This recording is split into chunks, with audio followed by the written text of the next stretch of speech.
En mi opinión te destacaste en la militancia política y social. Y yo rescato, nosotros aquí en este espacio rescatamos a la militancia, la promovemos, creemos que la democracia se hace en base a jóvenes que militan. Y en ese sentido, vos sos un ejemplo para nosotros, de militancia política, pero también de militancia social constante, permanente, porque también están los vivos que lucran con la política, con lo social, que te montan un merendero 3 meses antes de una elección y 2 meses después lo cierran. Ustedes están teniendo un trabajo social intenso desde hace muchos años, por lo tanto son un buen termómetro. ¿Cómo ves la realidad social de San Francisco en el actual contexto económico? Bien, creo que es muy atinada la pregunta que me realizás, Daniel. La verdad que el termómetro es la calle, el termómetro son los barrios, es ahí donde justamente más se está padeciendo esta crisis. Nosotros hace un tiempo hablábamos del comedor que teníamos en funcionamiento, en alguna nota que hemos hecho. El número de familias aumenta semana a semana, o sea, familias que asisten a buscar... Aumenta el número semana a semana de personas que requieren de los servicios. Semana a semana. Familias que son numerosas, entre 2, 3 y 4 hijos. Familias en donde justamente uno de los dos trabaja, el otro ha perdido su trabajo y no consigue. Por lo tanto, digo, está la situación social muy compleja, muy complicada y genera muchas cuestiones. O sea, nosotros vemos a partir del comedor y de nuestra militancia presente, territorial en los barrios, que se están dando fenómenos que quizás hace unos años no se veía. Nosotros vemos uno particularmente que es de la migración interna en la ciudad, si se quiere. Familias que alquilaban, estaban viviendo en algún barrio cercano a lo céntrico, sí, que por los aumentos constantes del alquiler, como de la canasta básica alimentaria, no están pudiendo cumplir con ese compromiso del alquiler a fin de mes y se tienen que mudar. Y al mudarse se trasladan donde no tengan que pagar ese alquiler, donde es en la casa de algún amigo, en la casa de algún familiar, y ahí se da algo particular que nosotros constatamos en las visitas permanentes que hacemos los fines de semana a estos vecinos y vecinas de los barrios, tanto de San Cayetano como de barrio La Milca. Bueno, están viviendo 2 o 3 familias por propiedad. Entonces vos imaginate las condiciones a las que se expone ese núcleo familiar cuando hay un número tan grande de personas. Faltan condiciones alimenticias, faltan condiciones de salud, y se agrava y se va destruyendo y deteriorando poco a poco y paulatinamente el tejido social. En esto vemos una ausencia bastante marcada del Estado, sí, en este caso municipal, sí, ni hablemos del Estado nacional, que bueno, desde que asumió su gestión no ha hecho otra cosa que desfavorecer a todos estos sectores, a los sectores trabajadores. ¿Cómo financian ustedes el sostenimiento del merendero, del comedor comunitario? Nosotros tenemos 2 unidades básicas.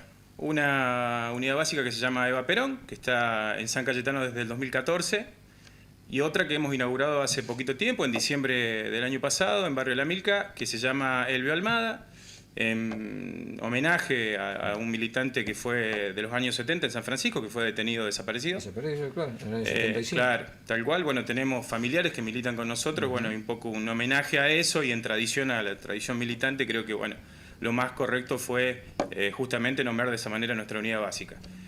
Nosotros tenemos, además del comedor, que funciona martes y jueves por la noche con un sistema de viandas, o sea, se le entrega a la gente viandas para que puedan compartir en familia la cena, porque no veíamos con buenos ojos que los chicos coman en nuestro comedor. Aislarlos del entorno Aislarlos de su familia, creemos que no es bueno eso. Así que ideamos este sistema de vianda, primero piloto, como una prueba, y después, bueno, se fue asentando con el correr de los años y del tiempo, ya hace el 2016 que está funcionando el comedor. Y te decía, nosotros nos financiamos de manera bastante sencilla, de manera bastante humilde. Nosotros tenemos venta de pollos mensuales, tenemos venta de pastelitos mensuales y todo lo que tenga que ver con un aporte de los compañeros. O sea, cada uno de su bolsillo puede de alguna manera financiar con algo, alguna actividad, y de esa manera nos vamos sosteniendo. Lógicamente, el nivel de gasto cada vez más grande, lógicamente siempre se le pide un esfuerzo más a este núcleo colectivo de compañeros que la verdad da una respuesta política permanente. Andrés, mencionaste una ausencia del Estado municipal en la contención social del actual momento. Esa es una crítica. Si querés desarrollarlo un poquito más, no hay ningún problema. Pero además de eso, ¿cuáles son tus principales críticas a la gestión de García Aresca? Nosotros creemos que hoy la situación social, como te decía, está deteriorada y vemos que de alguna manera el municipio ha tardado en contestar esa demanda, ha tardado en organizar una respuesta política a lo que está sucediendo. Y si se quiere, cuando hablamos de política, hablamos de una política social que dé contención a toda esta gente que hoy está alimentándose en comedores, en merenderos, en determinadas organizaciones que hasta son de vecinos a veces, que con muy buena intención le ponen el cuerpo a la solidaridad, pero ante la falta de organización y ante la creciente demanda no pueden terminar dando respuesta, entonces duran muy poco tiempo.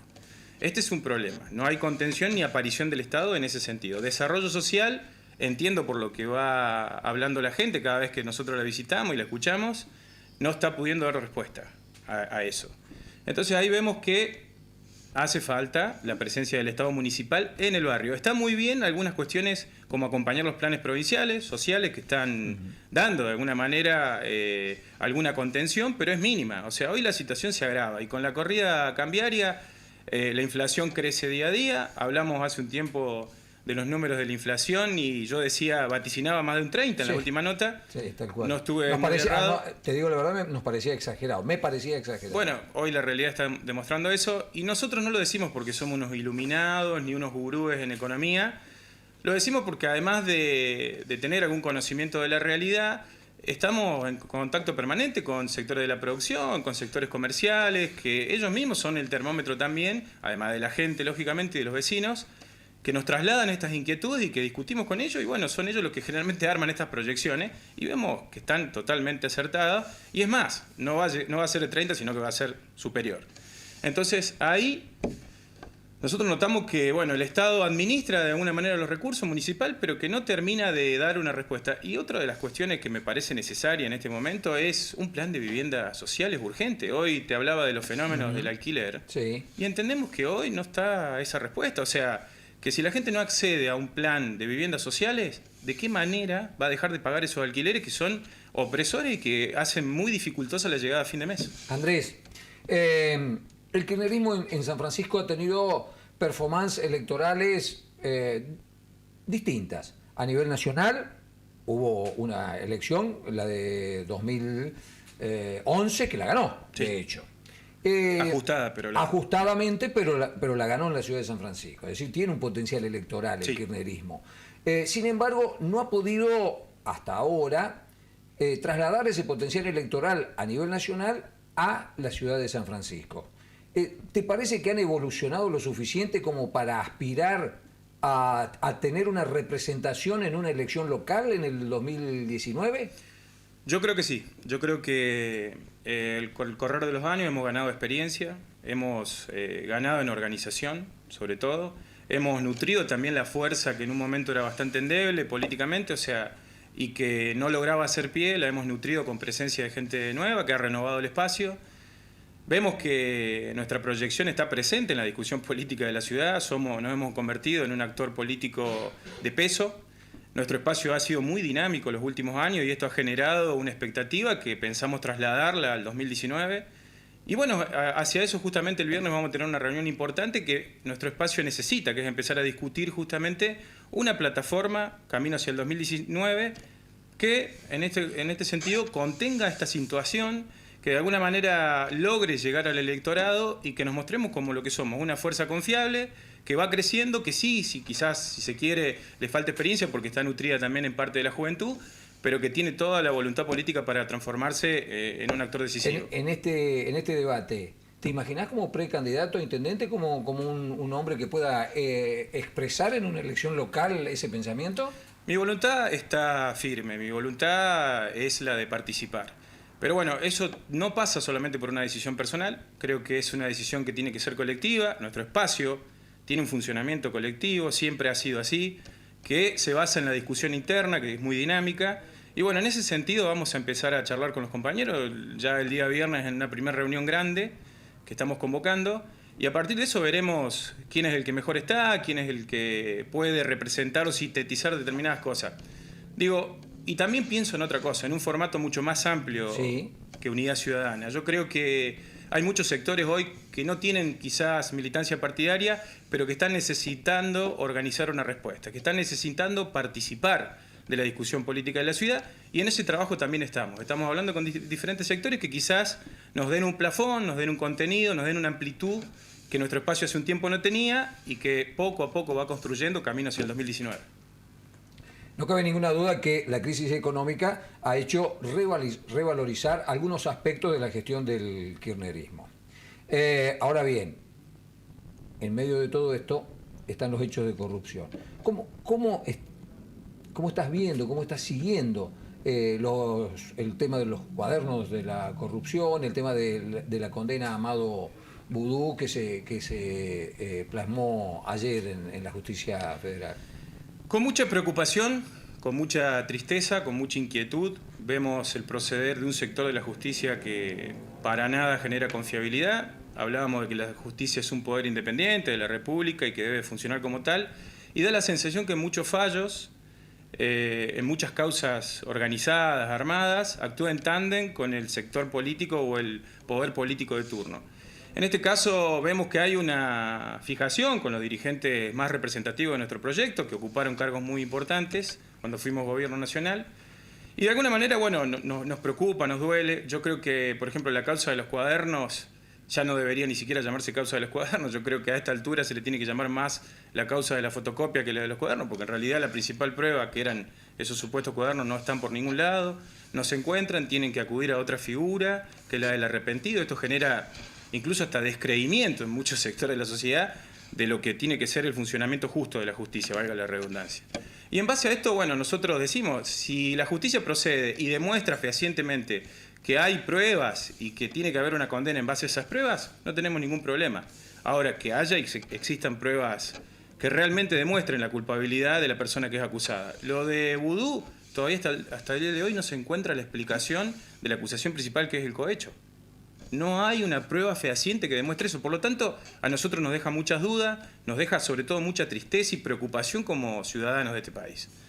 Creo que hay mucha tela para cortar.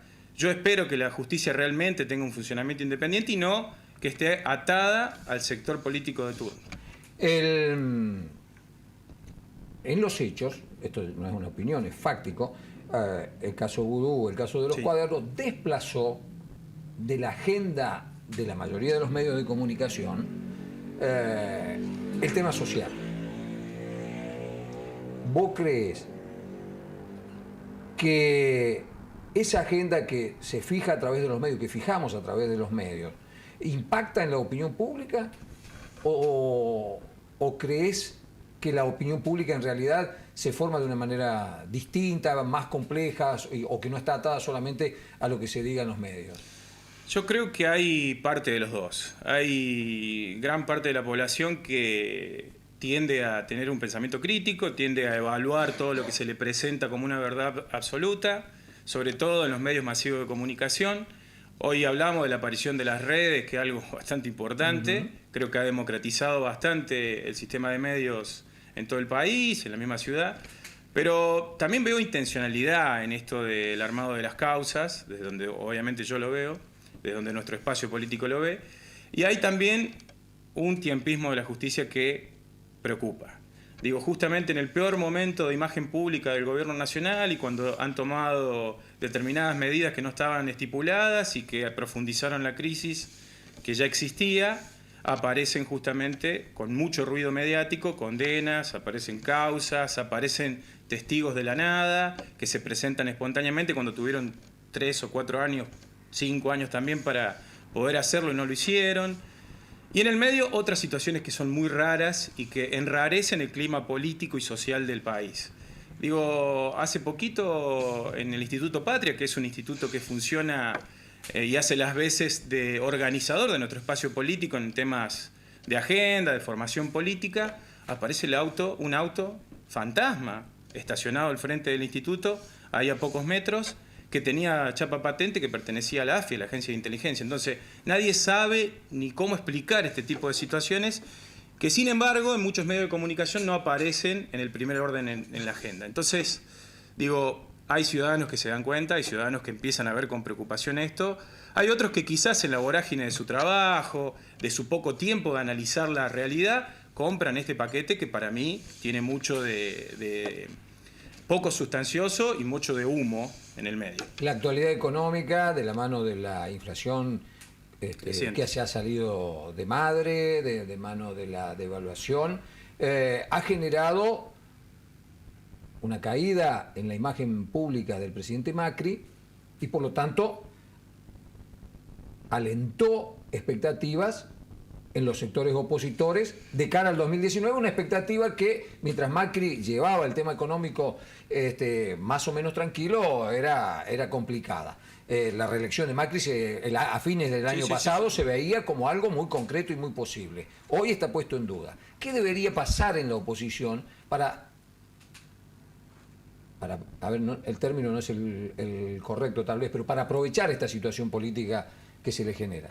No, bien decís, coincido plenamente que hace 6 meses era como una discusión que el gobierno intentaba superar, porque daba la impresión de que Macri estaba sólido en su gestión, a pesar de todo lo que nosotros como espacio opositor veníamos viendo y veníamos también de alguna manera expresando en términos públicos. Hoy el escenario se abrió a partir de la profundización de algunas medidas económicas que están perjudicando a las mayorías de la sociedad. Y en esto la oposición, más que oportunista, tiene que aprovechar para organizarse. La oposición, que somos nosotros, de hecho, tenemos que lograr no solo la unidad en lo que hace detrás de una figura que podría sintetizar o representar, sino en base a una programática. No hay unidad posible si no hay una programática que de alguna manera pueda dar una propuesta a la sociedad superadora a lo que está sucediendo. El rol de Cristina en ese contexto es fundamental. Cristina creo que es el mejor cuadro político del país, por lejos. Es la figura que representa a las mayorías, al pueblo trabajador, a los sectores que históricamente fueron los sectores más humildes de la sociedad y que ven en ella todavía una esperanza. De hecho, esta situación, como bien decías, hace de alguna manera exponer las contradicciones entre un modelo de país, que fue el nuestro durante 12 años, con errores, con aciertos, con virtudes y también con defectos y cuestiones a corregir, pero que entre otras cosas contenía a toda la sociedad en un proyecto en donde el sector industrial era de alguna manera el furgón que llevaba hacia adelante el progreso de la sociedad, porque generaba empleo, porque había un mercado interno fuerte, porque había consumo, porque los comercios no cerraban como cierran hoy en San Francisco, porque la industria tenía, entre otras cosas, capacidad para abastecer al mercado interno. Hoy leí el otro día una noticia que es muy preocupante: el 40% de la capacidad de la industria está ociosa, o sea, está en total desuso. Entonces digo, ¿qué inversión puede llegar al país, que eran las que prometía el gobierno nacional, si el 40% de la capacidad productiva del país está parada? La última, Andrés, te vuelvo al plano local. En el año 2015 fuiste candidato a concejal. Sí. Sí. Se había hablado y se había hecho público, si mal no recuerdo en aquel momento, que si Mejor San Francisco no ganaba la elección, Bernarte iba a renunciar y vos ibas a tener la posibilidad de ser concejal. Eso no sucedió. ¿Cómo quedó en ese contexto la relación con Mejor San Francisco? ¿Visualizás la posibilidad de alianzas políticas con Mejor San Francisco o con partidos que integran Mejor San Francisco que son muy afines al kirchnerismo? Nosotros tenemos una relación muy respetuosa con el espacio de Mejor San Francisco. Compusimos un frente electoral interesante en el 2015, que fue una buena propuesta.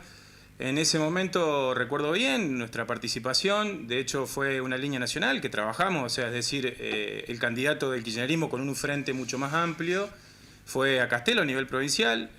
Damián Bernarte acordó con a Castelo ser, digamos, de alguna manera el representante en la ciudad, de un espacio también bastante amplio. Y bueno, la verdad que es cierto, no se cumplieron los acuerdos, no tuvimos la posibilidad por ahí de participar en el Consejo de Deliberante, que era uno de los objetivos que se había trazado en nuestra organización en ese momento. Pero la relación está intacta, hay muy buena relación. Yo respeto mucho lo que hace el espacio de Mejor San Francisco, que tiene una dinámica muy parecida a la nuestra, desde otra mirada, quizás un poco más vecinal, más local, pero que ha logrado construir un espacio de poder, que ha logrado ser oposición. Tenemos también ahí sectores que son afines a Unidad Ciudadana y que trabajan con nosotros, como el caso del Partido Solidario, un representante de lujo como es Ricardo Zapey, que es concejal.